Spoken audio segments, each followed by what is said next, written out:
tiene la razón. Amén. Por lo cual, esto quiere decir que el argumento de Dios, su palabra, siempre tiene la razón. Amén. Por eso es bueno conformarse a ella, porque es la única que nos transforma y nos hace parecernos al Señor. Amén. Él, por medio de su palabra, va anulando nuestros pensamientos e introduciendo los pensamientos de Cristo.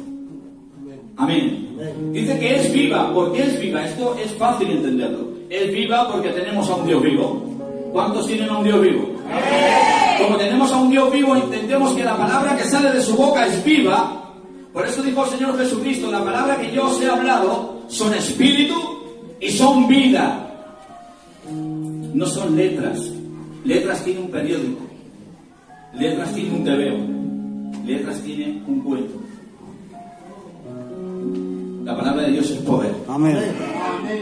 Por eso dice: no conformaos a este siglo, sino más bien ser transformados. ¿Por medio de qué? De la renovación de vuestro entendimiento. Si no hay renovación en el entendimiento, no puede haber renovación ni crecimiento. Amén. Es viva, eficaz. La palabra eficaz viene del griego energes, de donde nos viene a nosotros la palabra energía. Y esto quiere decir que la palabra de Dios, cuando entra en el creyente y la recibe con gozo, como los judíos de Berea, anulando sus pensamientos, su cultura, sus formas, sus conceptos, la palabra trabaja en el creyente y lo transforma. Por eso Pablo dijo: porque cuando recibisteis la palabra de nosotros, qué bien, dice, no la recibisteis como palabra de hombre, sino como es en verdad. Dice, la palabra de Dios que actúa en vosotros. Amén. Los creyentes. ¿Cuántos son creyentes? Yo siempre digo que si Pablo dice que la palabra de Dios es la que actúa en el creyente y el creyente no la lee, ¿quién actúa? Actúa lo que oyes, pero como no lees no puedes filtrar. Y no todo lo que oímos es correcto. Amén. Hay quien quiere filtrar la Biblia por sus pensamientos, en vez de filtrar los pensamientos por la Biblia. Amén. Más cortante que toda espada de dos filos. Miren, la palabra espada es machaia del griego, y habla de una espada que era corta y la usaban los guerreros para la batalla cuerpo a cuerpo. Y estos tenían que estar muy atentos porque el primero que diese ganaba. ¿Por qué? Porque era una espada tan cortante que cuando daba abría. Pero dice la palabra que su palabra es más cortante que esa espada. Y lo primero que corta esa espada, la espada del Espíritu, son nuestros pensamientos, para que se vayan introduciendo los de Él. Gloria a Dios. Amén. Amén. Es viva, eficaz, más cortante que toda espada de dos filos, penetra hasta partir el alma, el espíritu, las coyunturas y los tuétanos. Las coyunturas es lo que nos da la movilidad y el tuétano es lo que va por dentro del hueso. Es decir, Dios ha establecido que su palabra hace una obra interna en el creyente que no la puede hacer ningún pastor. ¡Gloria a Dios! No la puede hacer nadie. Es su palabra la que obra en el interior del creyente. Ay, por eso Dios, miren, Dios ha establecido una obra interna por su palabra que no la puede hacer nadie, para que nadie se lleve la gloria. Amén. Para que se la lleve Él y solo Él. Amén. Amén. Por eso yo siempre digo que el que se pierde su palabra se lo pierde todo. Hay quien sabe 400 alabanzas y no sabe ni 10 versículos. Hay quien sabe más alabanzas que versículos. Y las alabanzas son buenas y hay poder de Dios en ellas. Porque nosotros amamos la alabanza. Pero su palabra es insustituible. Amén. Ahora dice que discierne los pensamientos y las intenciones. Miren esto qué bonito. Más que bonito, importante. Porque hay cosas que no suenan bonitas, pero son importantes. Sí, señor. Y más vale decir importante que bonito. Sí, señor. Hay a veces que las cosas fundamentales no agradan, pero no se trata de agradar, sino de alumbrar. ¿Saben qué dijo un maestro de la Biblia? Dijo: predicar la escritura tal y como está escrita y agradar a todos es querer hacer algo que ni Cristo pudo lograr. Amén. Porque dicen, se suele decir que cuando uno está ungido, llega a todo el mundo. Pero ¿saben? Había uno que no estaba ungido. Él era el ungido. Pero cuando predicaba, muchos lo rechazaban. Amén. Porque la verdad, igual que libertad, divide. Amén. Dice que discierne los pensamientos y las intenciones del corazón. La palabra discierne viene del griego críticos. Y esto habla, la palabra críticos, da alusión a un justo juez, que toma todos los argumentos que existen, los pone en tela de juicio. Los que son ilegales los juzga, porque tiene el Espíritu. Los desecha y los que son ilegales los deja fuera, y este juez deja las evidencias de la verdad. Digan conmigo, las evidencias de la verdad. De la verdad. Amén. Discierne es el críticos, es el juez que toma todos los argumentos que existen, los pone en tela de juicio y los que son ilegales los desecha y este juez deja las evidencias de la verdad. Por lo cual, esto quiere decir, miren qué bendición más grande. Cuando usted tiene la palabra, tiene al críticos, que le da la capacidad de juicio y de discernimiento. Amén. Ella es la única que te da la capacidad de discernir entre lo que es santo y lo que es profano, entre lo que es de Dios y lo que es del hombre, entre lo que es tradición y lo que es mandamiento. Es solo a través de su palabra. ¿Sabe? Yo en los primeros 3 años de conversión oraba mucho porque me crié con un hombre que oraba mucho y doy gracias a Dios por ello, porque hay que orar. Pero luego el Señor a los 3 años me llevó a otra etapa. Empecé a estudiar la Escritura y me di cuenta que oraba mucho pero veía poco. Amén. Porque Dios ha establecido 2 fuentes de poder que no se pueden separar. Hay quien las separa, te dice que la letra mata y el espíritu vivifica. Pero si tú lo lees en el contexto, respetando la hermenéutica, porque algunos también dicen menos hermenéutica más rodillética, pero la hermenéutica lo que te enseña es a interpretar la escritura dentro de su contexto para que no te crees un pretexto. Amén. Y te inventes cosas y termines diciendo cosas que no dice la Biblia o que la contradicen.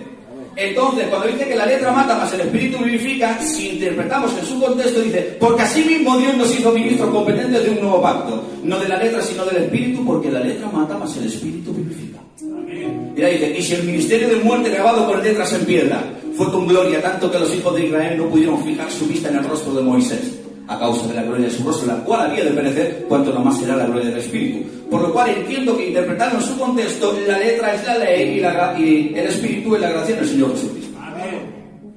Porque no puedo entender que Pablo diga que la letra, el estudio, mata, y a la vez le diga a Timoteo, mientras voy aquí, ocúpate de la lectura, la enseñanza y la exhortación.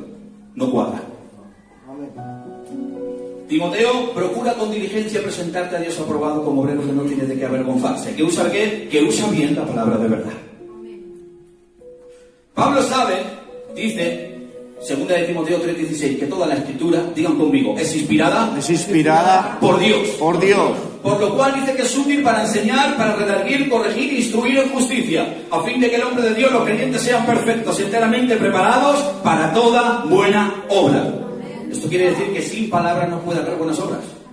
El creyente no sabe obrar sin palabra. No sabe orar. Por eso el discípulo sí, porque en el discípulo mora la palabra. Por eso ustedes entienden la definición de un discípulo y dice, un discípulo es una persona que sigue y defiende los métodos y las enseñanzas de su maestro. Amén. ¡Qué bien! Amén. ¡Qué bien! Un discípulo es una persona que sigue y defiende los métodos y las enseñanzas de su maestro. Por eso llegaron allí algunos que le dijeron, nosotros somos hijos de Abraham y nunca hemos sido esclavos de nadie. Y el Señor les dijo, si vosotros permanecéis en mis enseñanzas, entonces verdaderamente seréis mis discípulos. ¿Se han dado cuenta? Seréis. ¿Por qué? Porque no todo el que cree de repente se convierte en un discípulo. Convertirte en un discípulo tiene un proceso, a veces de dolor. Amén. Porque los discípulos no solamente llegaban y tenían gloria, los discípulos también tenían persecución. Porque el que quiera vivir piadosamente recibirá persecución. Amén. Dice que un discípulo es aquella persona que sigue y defiende los métodos y las enseñanzas de su maestro. Miren, hay un verso que dice, cuida de mis enseñanzas como la niña de tus ojos. Átalas en tu dedo y grábalas en tu corazón. Dile a la sabiduría, tú eres mi hermana, y a la inteligencia, eres de mi sangre.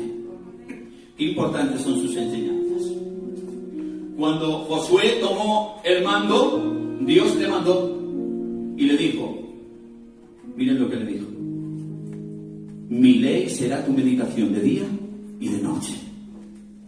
se la aprenderás a tus hijos. La hablarás caminando, al acostarte y al levantarte. Y luego dice, ellas serán tus frontales. ¿Cuántos quieren saber quién eran los frontales? Levante su mano conmigo, por favor, y diga un poderoso amén. Amén. Ellas serán tus frontales. Los frontales son unos cueros que utilizan en las carreras para ponerle a los caballos. ¿Han visto que le ponen aquí unos cueros?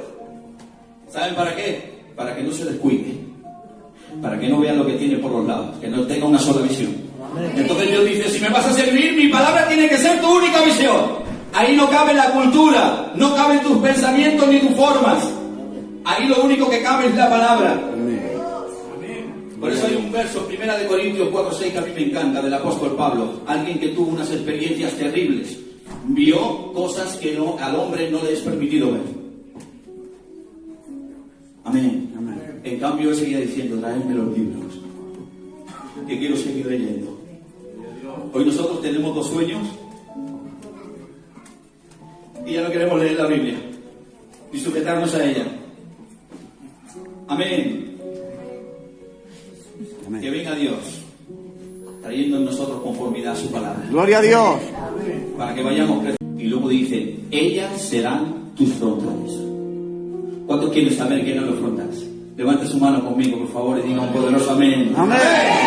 Ellas serán tus frontales. Los frontales son unos cueros que utilizan en las carreras para ponerle a los caballos. ¿Han visto que le ponen aquí unos cueros? ¿Saben para qué? Para que no se descuide, para que no vean lo que tiene por los lados, que no tenga una sola visión. Entonces Dios dice, si me vas a servir, mi palabra tiene que ser tu única visión. Ahí no cabe la cultura, no caben tus pensamientos ni tus formas. Ahí lo único que cabe es la palabra. Por eso hay un verso, 1 Corintios 4:6, que a mí me encanta, del apóstol Pablo. Alguien que tuvo unas experiencias terribles, vio cosas que al hombre no le es permitido ver. Amén. Amén. En cambio, él seguía diciendo, traedme los libros, que quiero seguir leyendo. Hoy nosotros tenemos 2 sueños y ya no queremos leer la Biblia ni sujetarnos a ella. Amén. Amén. Que venga Dios trayendo en nosotros conformidad a su palabra. Gloria a Dios. Para que vayamos creciendo, para que vayamos creciendo. Amén, porque es la única que da el crecimiento. Me dejan 5 minutos más. Amén. ¿Están bien ustedes, sí o no? Amén.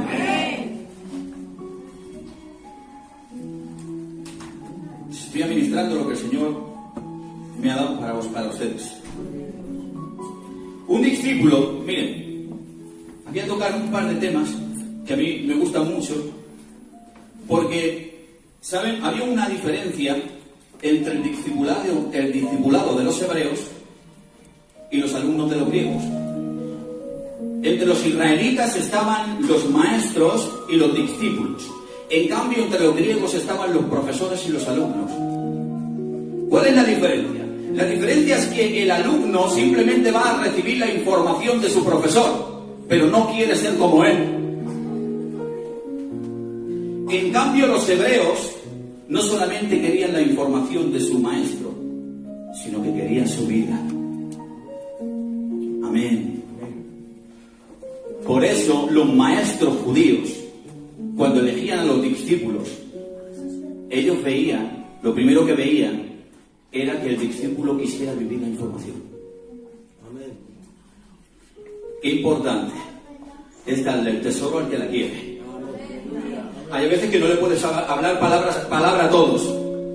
Amén. El maestro hebreo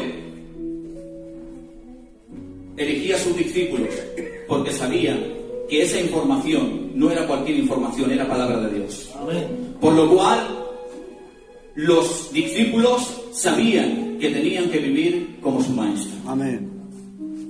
Nosotros no tenemos a un profesor griego. Nosotros tenemos a un maestro judío. Es de la tribu de Judá. Es el león de la tribu de Judá. Y Él nos ha dado una información para que simplemente la sepamos. Nos ha dado una información para que la vivamos. Amén. Amén. Por eso cuando un reino invadía otro reino, el rey tenía sus súbditos y cogían un papiro y empezaban por el reino a proclamar las nuevas leyes, la nueva forma de vida de este reino. Cuando el rey vino a nosotros y nos invadió, nos dio un papiro con 66 libros llamado la Biblia, para que vayamos proclamando las verdades de Él, las virtudes de aquel que nos llamó de las tinieblas a su luz admirable. Amén. ¿Saben? El discípulo multiplica.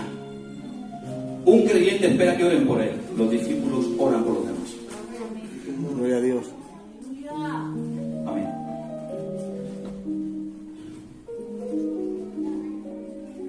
Los creyentes esperan ser formados. Los discípulos forman. Amén. Los creyentes tienen que ser cuidados.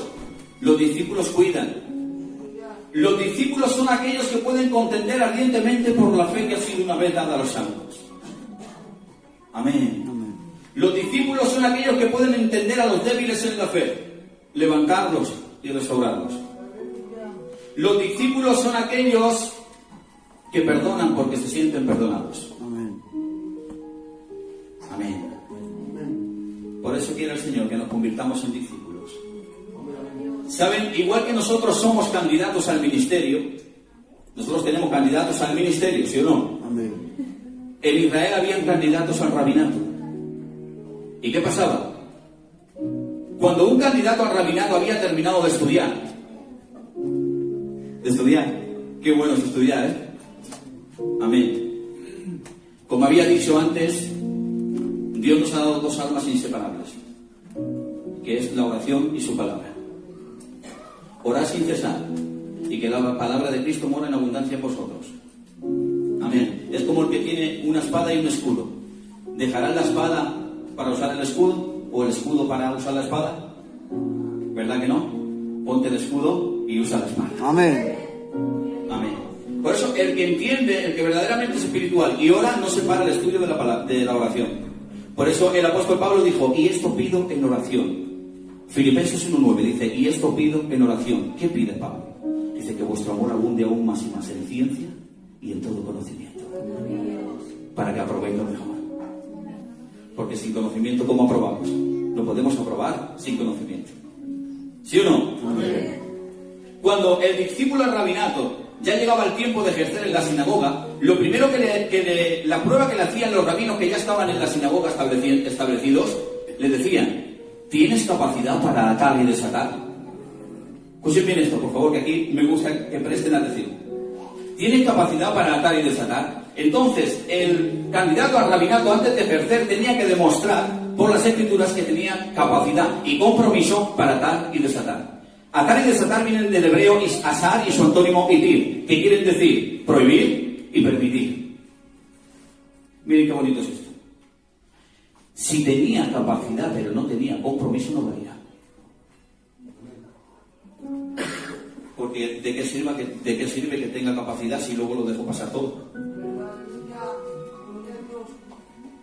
Tiene capacidad, pero pasa la mano por alto. Tenía que tener capacidad y compromiso. Había que se sabía todo del templo, tenía la capacidad, pero no tenía compromiso para arrepender a sus hijos.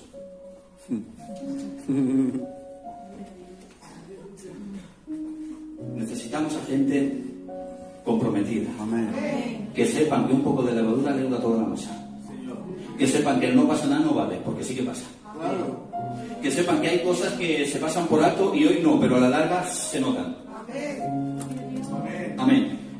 Porque lo que sembramos, al final lo recogemos. Gloria a Dios. Amén. Y cuando él decía, sí, tengo capacidad de atar y desatar, presten atención a esto, que es muy bonito y vale para nosotros.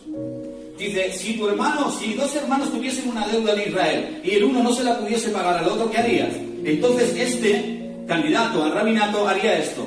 Deuteronomio capítulo 15, el año del perdón de deudas. Dios estableció que a cada 7 años los hermanos se perdonaran las deudas. Ahora les va a sonar esto. David dijo, no he visto justo desamparado, ni su descendencia que mendigue pan.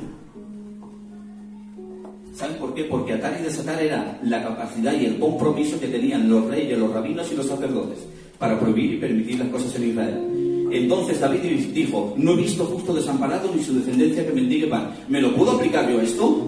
A veces sí y a veces no. Porque yo veo que el apóstol Pablo era justo pero pasó hambre por el Evangelio. Veo que muchos ancianos de nuestra obra han pasado fatigas por el Evangelio y han pasado hambre. Amén. ¿Por qué dijo esto David? Porque el rey de Israel tenía la obligación de atar y desatar las deudas. El rey de Israel se paseaba por Israel a los 7 años, en el año del perdón de deudas. Y el hermano Filipe y yo teníamos una deuda. Y el rey le preguntaba si me podías pagar la deuda. Y si no podías pagarla, el rey por mandamiento decía, yo ato esta deuda. ¿Qué pasaba con eso? Lo que pasaba es que como tú no me pagabas la deuda, tu familia no pasaba hambre. Ay, padre. Por eso David no he visto justo desamparado ni su descendencia que mendigue pan. ¿Por qué? Porque he cogido el mandamiento, lo hemos puesto por obra. Y Dios dijo, cumpliendo este mandamiento, yo haré prosperar tu ciudad. Amén. Por lo cual, cuando David ataba y desataba las deudas, al cumplir el mandamiento, Dios derramó su promesa. No habrá mendigos entre tu pueblo. ¿Saben? Los mendigos desaparecen cuando hay pan. Amén. Gloria a Dios. Gloria a Dios. Cuando hay reyes que tienen palabra y aplican la palabra, sí, no hay hambre. Pero cuando David desapareció, empezaron a haber mendigos por Israel. David no ataba porque él decía, es que yo soy el rey, yo ato. No, David decía, yo ato porque soy el rey, pero porque el rey de reyes lo manda. Y él, al cumplir el mandamiento, vio la promesa de Dios. Yo haré prosperar tu ciudad.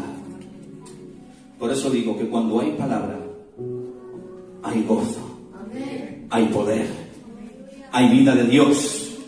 Amén. Por eso Dios quiere que hagamos discípulos. Dice, enseñándoles que guarden todas las cosas que yo os he enseñado. Porque evangelio no son versículos, es todo el consejo del libro. Por eso Pablo dijo, yo me voy, pero quedo limpio de vuestra sangre porque no me he negado en anunciaros todo el consejo de Dios. Amén. Qué gloria hay en su palabra. ¿Y saben por qué el Señor quiere que hagamos discípulos y por qué es necesario que la iglesia tenga muchos discípulos? Porque hay cosas que solo las entienden los discípulos. Amén. Porque los discípulos son los que buscan de verdad. ¿Saben?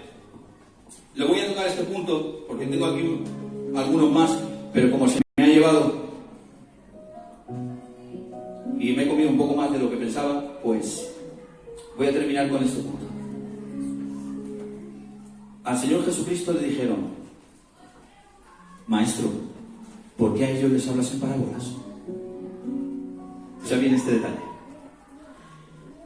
Dice, les hablo en parábolas porque viendo no ven y oyendo no quieren escuchar. Por eso le hablo en parábolas, para que viendo no vean y oyendo no puedan entender.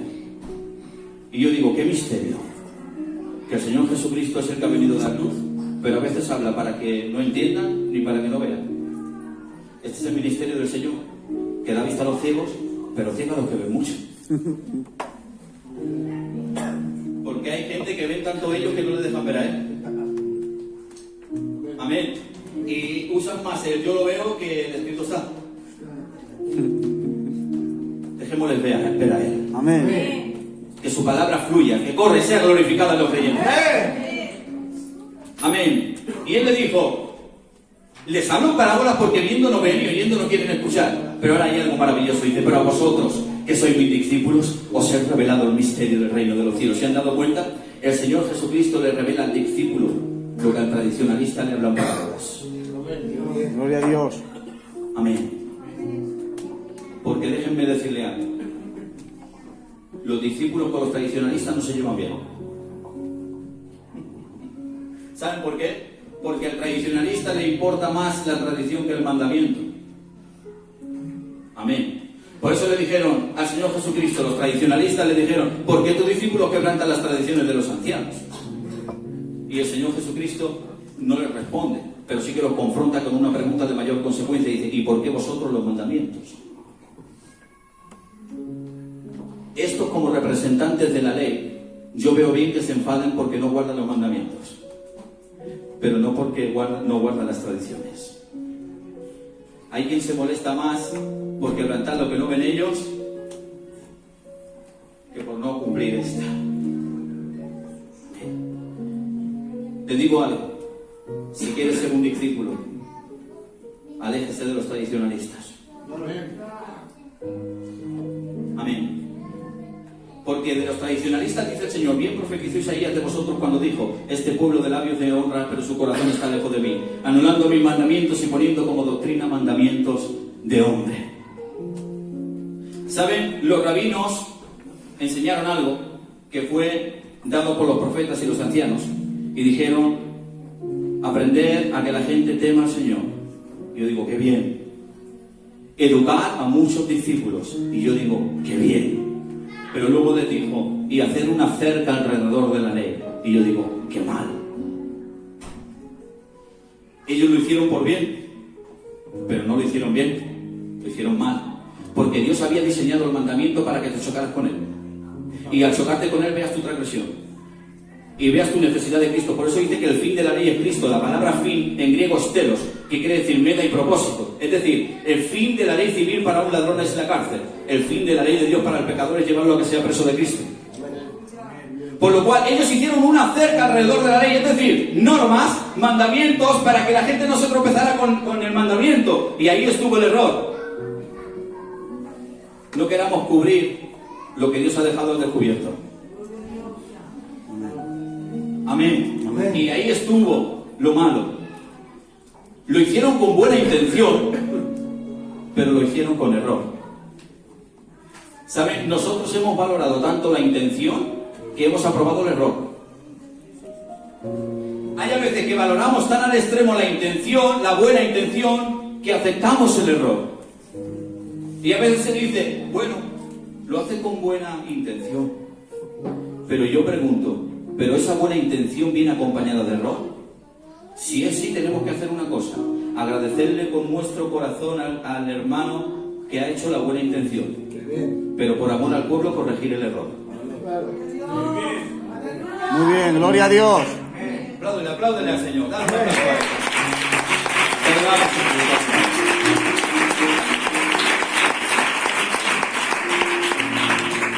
Porque si la intención es buena, claro que si ¿quién hace algo con mala intención en la casa del Señor? Yo creo que nadie. Yo les predico con buena intención. A lo mejor cometo un error, pero mi intención es buena. Entonces, valorar mi intención. Pero si hay error, corregir el error. Porque el que ama corrige. Amén. Por eso dice el Proverbio 27, dice, mejor es reprensión manifiesta que amor oculto. Fieles son las heridas del que ama, inoportuno los pesos del que aborrece. ¿Saben? Yo siempre digo que amaba más Natán reprendiendo a David que Judas besando a Jesús. Porque hay besos que ocultan traición y reprensiones que manifiestan amor. Por eso Salomón dijo, las palabras dadas por el maestro son como aguijones. ¿Saben qué era un aguijón? Un aguijón era una vara que tenían con un filo que la usaban para pinchar a los animales cuando se quedaban parados. No les hería, pero les producía el daño suficiente como para que avanzaran. Entonces, las palabras dadas por el maestro son como esos aguijones, que a lo mejor me ofenden en el momento, tocan mi cultura, mi forma de pensar, pero son las únicas que, aunque me hieren, me van a hacer avanzar hacia la madurez. Gloria a Dios. Amén. ¿Saben? Voy a cabo con la historia, parte de la historia. Este punto a mí me gusta mucho porque Martín Lutero, aunque hizo cosas que estuvieron mal, también hizo muchas cosas que estuvieron bien. Entonces, para nuestro beneficio, vamos a resaltar las que estuvieron bien. ¿Qué les parece? Amén. Cuando Martín Lutero fue iluminado por las Escrituras, ¿saben qué hizo? Escribió las tesis. Le dijeron que se retractara y dijo, mi mente está persuadida por la palabra de Dios. Que en aquel tiempo el Papa le dijera que se retractara, pero dijo, mi mente está persuadida por la palabra de Dios, no puedo callar lo que he aprendido. El justo por la fe vivirá, no tiene que pagar nada. Y cada tesis era una protesta hacia errores. Pero ¿saben qué hizo al final Martín Lutero? Tradujo las Escrituras. El catolicismo aprendió que nadie podía interpretar las Escrituras porque caerían juicios sobre él, porque solo ellos habían recibido la potestad de interpretar las Escrituras. Una mentira. Una mentira. Pero el pueblo, como no tenía la escritura, seguía lo que oía y no lo que leía. El problema de Israel fue ese. Seguía lo que decían los rabinos y los ancianos y los sabios. Pero ya ellos crearon la Mishnah, el Talmud, el libro de las tradiciones, y seguían más el libro de los hombres que el libro de Dios. Ese fue el error de ellos, que ya seguían lo que decían los sabios y no lo que dijo el sabio de los sabios. Para terminar, Martín Lutero traduce las Escrituras y dice la historia que del 1519 al 1541 el 80% de la nación alemana dejó de practicar el catolicismo. Si ustedes piensan esto, aquí hay una gloria impresionante. Estuvieron mucho tiempo, muchísimos años practicando todo lo que le decían, pero cuando leyó ya practicaban lo que leían. Se pudieron apartar del error cuando recibieron la luz de las Escrituras. Amén. Lo que hizo una Biblia. Que en 21 años el 80% de la nación dejaran de practicar cosas que no glorificaban a Dios. Amén. Y es que es la única manera. Josías dice la Escritura, conforme leía en el libro de la ley, iba derribando los altares. A veces hay que leer para derribar. Amén. Por eso mi consejo de hoy, la palabra que quiero que se guarde en su corazón es esta: no se quede siendo un simple creyente, conviértase en un discípulo. Amén. Y para eso hay un proverbio, capítulo 2, dice: si como a la plata la buscaras y la escudriñares como un tesoro, entonces entenderás. Hasta entonces no podemos entender nada. El temor de Jehová y hallarás el conocimiento de Dios. Amén. Yo quiero llamar a mi compañera. Ella suba por aquí. Quiero hablar.